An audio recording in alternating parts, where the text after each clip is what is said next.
Welcome back. बन्नू में intelligence based operation के दौरान भारतीय प्रॉक्सी फितनल खवारिज के दहशतगर्दों का सिक्योरिटी फोर्सेस के काफिले पर हमला। लेफ्टिनेंट कर्नल शहजादा गुलफराज और सिपाही करामत शाह बहादुरी से लड़ते हुए शहीद हो गए। ऑपरेशन के दौरान शदीद फायरिंग के तबादले में 5 खारजी दहशतगर्द जहन्नम वासिल हो गए। ISPR के मुताबिक सिक्योरिटी फोर्सेस को खुदकुश हमला आवर समेत खारजी दहशतगर्दों की इत्तला मिली थी। सिक्योरिटी फोर्सेस ने गाड़ी पर सवार खुदकुश हमला आवर को बरवक्त रोका। शहरियों और कानून नाफिज करने वाले अहलकारों को निशाना बनाने का मंसूबा नाकाम बनाया। ऑपरेशन के दौरान शदीद फायरिंग का तबादला हुआ, जिसमें 5 खारजी दहशतगर्द जहन्नम वासिल हुए। खारजी दहशतगर्दों ने बारूद से भरी गाड़ी सिक्योरिटी फोर्सेस के काफिले से टकरा दी, जिसमें मानसहरा से ताल्लुक रखने वाले लेफ्टिनेंट कर्नल शहजादा गुलफराज और पेशावर के सिपाही करामत शाह शहीद हो गए।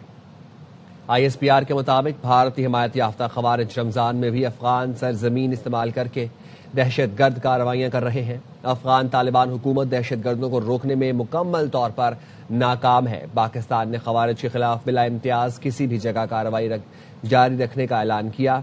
अज़्म इस्तेहकाम विजन के तहत दहशतगर्दी के मुकम्मल खात्मे तक ऑपरेशन जारी रखने के अज़्म का अदा किया गया।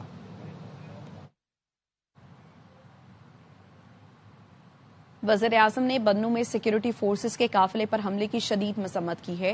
वज़ीर आज़म ने लेफ्टिनेंट कर्नल शहजादा गुलफराज और सिपाही करामत शाह की शहादत पर अफसोस का इजहार किया। वज़ीर आज़म ने शोहदा की बुलंदी और दर्जात के लिए दुआ और उनके अहल खाना से इजहार ताज़ियत किया। वज़ीर आज़म ने फितनल खारिज के 5 दहशतगर्दों को हलाक करने पर सिक्योरिटी फोर्सेस की पजीराई की। वज़ीर आज़म ने कहा, रमजान में दहशतगर्दी की कोशिश इस बात का सबूत है, दहशतगर्द का कोई मजहब नहीं होता। सिक्योरिटी फोर्सेस ने बरवक्त कार्रवाई करते हुए शहर को बड़े नुकसान से बचाया। सिक्योरिटी फोर्सेस दहशतगर्दी के खिलाफ बड़ी कामयाबियां हासिल कर रही है। पूरी कौम दहशतगर्दी के खिलाफ इस जंग में पाकिस्तान की अफवाज के साथ खड़ी है। हम मुल्क से हर किस्म की दहशतगर्दी के मुकम्मल खात्मे के लिए पुरअज़्म हैं। सदर आसिफ अली जरदारी की बन्नू में सिक्योरिटी फोर्सेस के काफिले पर बुज़दिलाना दहशतगर्द हमले के मुज़म्मिल सदर का लेफ्टिनेंट कर्नल शहजादा गुलफराज और सिपाही करामत शाह की शहादत पर गहरे रंज और गम का इजहार। उन्होंने कहा कि शहदा की अजीम कुर्बानी कौम का सरमाया है। और आपको बताएं कि जो तासुर पीपल्स पार्टी की हुक्मरानी 25 अरब के बजट से कायम ना कर सकी, वो काम अवामी गवर्नर ने बजट पर कर दिया। जलना तो बनता है। Opposition leader Sindh assembly Ali Khurshidi ने सूबाई हुकूमत को शदीद तनकीद का निशाना बनाया है। कहते हैं पीपल्स पार्टी को MQM का एक गवर्नर बर्दाश्त नहीं हो रहा। इनकी हरकतों से लग रहा है कौम परस्त जमात है। गवर्नर ने क्या गुनाह किया है कि उसने सिंध की बात की है। अब गवर्नर ने कर ली गलती कि उसने कराची के मुस्तकबिल पे बात कर ली। वो मना है भाई। 18 सालों की मेहनत करके हमने इस शहर को बदतरीन रहने वाले शहरों में हमने जो है वो शुमार कराने लग गए यार। कैसे गवर्नर आके कराची की तरक्की की बात कर रहा है यार? नहीं बोलने दिया जाएगा उसको हम तंग करेंगे। वही काम किया गया कल एक सीनियर वजीर की जानिब से। भाई गुल प्लाजा इंसिडेंट पे चले गए गवर्नर साहब, भाई वो इसी शहर में रहते हैं, वो चले गए। आप लोग इधर उधर हो गए, कहीं आप लोग नहीं हो गए, इस शहर में नहीं आए, तो उसका गुस्सा पीपल्स पार्टी इस तरह क्यों निकाल रही है? सारे पाकिस्तान के गवर्नर एक जानिब कर दो, एक हक परस्त गवर्नर जो है ना काबरंटी सॉरी उन सारे गवर्नर पे भारी है। उसके इक़दामात ने बताया है जो इम्पैक्ट पीपल्स पार्टी की हुक्मरानी है 25,000 अरब रुपए कंज्यूम करके नहीं कर सी। कंज्यूम तो मैं शरीफ वर्ड बोल रहा हूँ, करप्शन और पता नहीं क्या क्या है उसमें तो शामिल। वो काम अवामी गवर्नर ने बिना बजट के बिना किसी वसाइल के जो है वो कर दिया, तो जलना तो बनता है बॉस। सीनियर वजीर साहब है या सिंध हुकूमत है ना, ये गलत चीज बजा रही है। इनको बजाना चाहिए बेल ऑफ होप, ये जाके बजा रहे हैं कराची और सिंध। हमें पता है गवर्नर हाउस पंजाब में जो है जीए भुट्टो के नारे लगते हैं, गवर्नर हाउस है उसमें जीए मुत्तहिदा के नारे तो नहीं लगे भाई। ऐवान सदर पे भी यही मामला है ना भाई। आपको एक MQM का गवर्नर बर्दाश्त नहीं हो रहा है यार। ये लाइन कौम परस्तों की लाइन है जो चाहते हैं कि तफरीक पैदा हो। पीपल्स पार्टी को तो इसको कंडेम करना चाहिए था। पीपल्स पार्टी खड़ी हो गई कौम परस्तों के साथ, तो नहीं बोलूंगा। आप वापस आएंगे एक ब्रेक के बाद।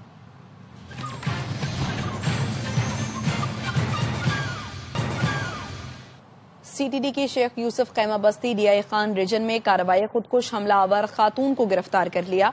बात करेंगे अदनान तारिक हमारे साथ मौजूद है। आगाह कीजिए अदनान। जी बिल्कुल, महकमा इंसदाद दहशतगर्दी खैबर पख्तूनख्वा की DI खान में जो है वो कार्रवाई अमल में आई है। CTD हुकाम के मुताबिक बताया गया है कि DI खान ने शेख यूसुफ खैमा बस्ती से मुबैना खातून खुदकुश हमला आवर रंगे हाथों गिरफ्तार कर लिए गए हैं। मुबैना जवान अल उमर खुदकुश हमला आवर का ताल्लुक वजीरिस्तान से बताया जाता है। वजीरिस्तान की रिहायशी है।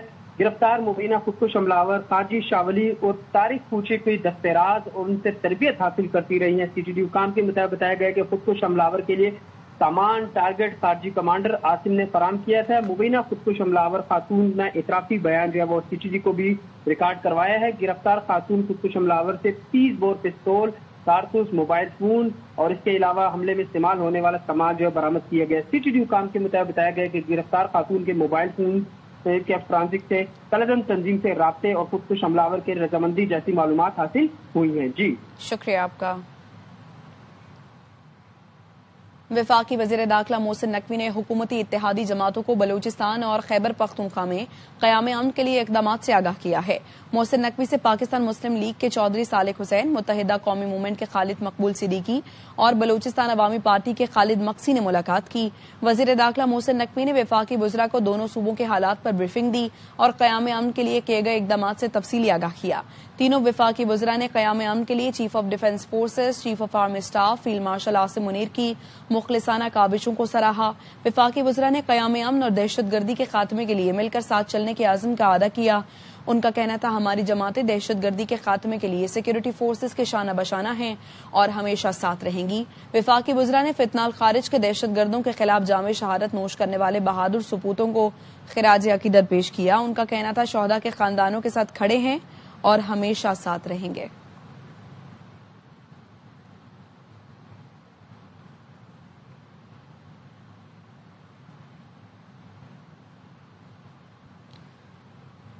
رہائی اور رسائی سے بات دوائی تک آ گئی. آخر کوئی تو وجہ ہے جو ہم بار بار ناکام ہو رہے ہیں. علی امین گنڈا پور کہتے ہیں اندرونی معاملات اچھے ہوتے تو بانی جیل سے باہر ہوتے. اس طرح جو معاملات ہیں اگر وہ ٹھیک ہوتے تو خان صاحب جیل میں نہ ہوتے. میں بھی اس کا گنہگار ہوں کہ کیا وجہ ہے کہ ہم عمران خان کے لیے ایک منظم اتنی سپورٹ کے باوجود ناکام ہو رہے ہیں بار بار. تو یا تو ہماری نیتوں میں فرق ہے یا پھر ہمارے آپس کی رفت ایسی کہ ہم ان کاموں میں لگے ہوئے ہیں جو کام مقصد سے ہٹ کے فضول چیزوں پہ ہیں. اگر میرے لیڈر کے اوپر سخت وقت ہوگا اور اس کے اوپر میں اگر تھوڑا غصہ کرتا ہوں تو اس کو اگلوں کو برداشت کرنا چاہیے. میں اپنی ذات کے لیے تو نہیں کر رہا. شدید ہم نے پریشر کی کمپین شروع کی ہوئی تھی. آج آتے آتے ہم یہاں پہ کھڑے ہیں کہ وہ ایک بندے نے بھیجا ہے, بڑا مجھے اچھا لگا ہے کہ رہائی پھر رسائی پھر دوائی. تو آخر ہماری کوئی غلطی تو ہے نا اس میں. یہ باتیں ڈائلاگ ڈیلی ٹک ٹاک یہ بنانے سے اگر فرق پڑتا نا تو آج یہ حال نہ ہوتا. میں عمران خان کا ایک ورکر ہوں اور ایک حلقے کا MP ہوں. جب کال دی گئی کہ اب یہاں آنا ہے تو میں سب سے پہلے آیا. سب سے زیادہ ڈیوٹی وہاں پہ دن اور رات بیٹھ کے میں نے کی ہے. کوئی وجہ تو ہے کہ ہمارا پریشر کم ہوا ہے جس سے آج خان صاحب کو مشکلات ہیں. پریشر بلڈ اپ کرو. یہ کہنا گناہ ہے تو یہ گناہ میں کروں گا. میں جگاؤں گا ان کو کہ بھائی جاگو, مسئلے نہیں ہو رہے, ہمت کرو. واپس ایک کے بعد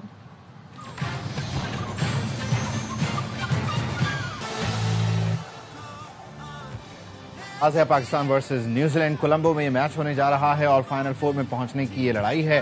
میچ کس پچ پر ہو رہا ہے, موسم کیسا ہے, بارش ہوگی یا نہیں ہوگی؟ کولمبو میں شاہد ہاشمی موجود ہیں, نمائندہ خصوصی برائے کھیل, وہ مزید بتائیں گے. جی شاہد ہاشمی. جیسے آپ دیکھ سکتے ہیں کہ سورج کی آنکھ مچولی جاری ہے. سورج بھی شرارت پر اترا ہوا ہے کہ کبھی نکلتا ہے کبھی لیکن بارش کی پیشگوئی نہیں ہے. جو طوفان آنے والا تھا وہ مشرق کی طرف چلا گیا اور کولمبو مغرب کی طرف ہے. پورا میچ ہونے کی توقع ہے. گراؤنڈ میں اچھی خاصی دھوپ کی وجہ سے پچ بھی سوکھی ہوئی ہے. پچ 6 نمبر کی پچ ہے جس پہ زمبابوے نے سری لنکا کو شکست دی تھی. 178 رن بنائے تھے سری لنکا نے جو زمبابوے نے بڑی آسانی سے بنا لیے تھے. اس میچ میں تقریباً 7 وکٹیں اسپنرز نے لی تھی, 6 وکٹیں فاسٹ بالرز نے لی تھیں. تو ایک مکس بلینڈ ہے اسپن اور فاسٹ بالنگ کا. پاکستان کے کیمپ سے اطلاعات آ رہی ہیں کہ بابر اعظم کی جگہ فخر زمان آئیں گے اور ایک جو دوسری تبدیلی ہے وہ نافے کی ہے. نافے کی جگہ ابرار آئیں گے. لیکن یہاں پہ آ کے دیکھیں گے کہ اگر کلاؤڈی ویدر ہے تو پھر شاید نسیم شاہ بھی کھیل سکتے ہیں. نیوزی لینڈ سے حال میں ہی پاکستان نے جو 16 میچ کھیلے اس میں 11 نیوزی لینڈ نے جیتے ہیں, 4 پاکستان نے جیتے ہیں. لیکن T20 ورلڈ کپ میں 7 میں 5 پاکستان جیت کر پاکستان کا پلہ بھاری ہے. تو دیکھیں آج پورا میچ ہو اور پاکستان جیتے یہ سب کی دعا, اور اس کے لیے میچ بھی ہم دیکھیں گے ڈیفینیٹلی. اور میچ میں ایک پلیئر کی پرفارمنس جو ہے وہ کسی کو بہت اچھی لگتی ہے, کسی پر تنقید ہوتی ہے وغیرہ وغیرہ.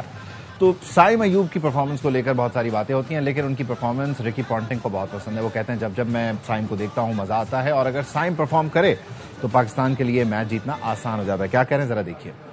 Sam Ayub, I think, and the reason I'm saying is I just love watching him play. I just think he's got so much talent, beautiful left-hander, plays shots all around the ground. He's, I think, that youthful talent that a bit like a Brevis, that if they can put a couple of good performances on the board, then Pakistan become hard to beat. اب تک کے لیے اتنا ہی. ایک break کے بعد آپ دیکھیں گے نیوز ہیڈ لائنز.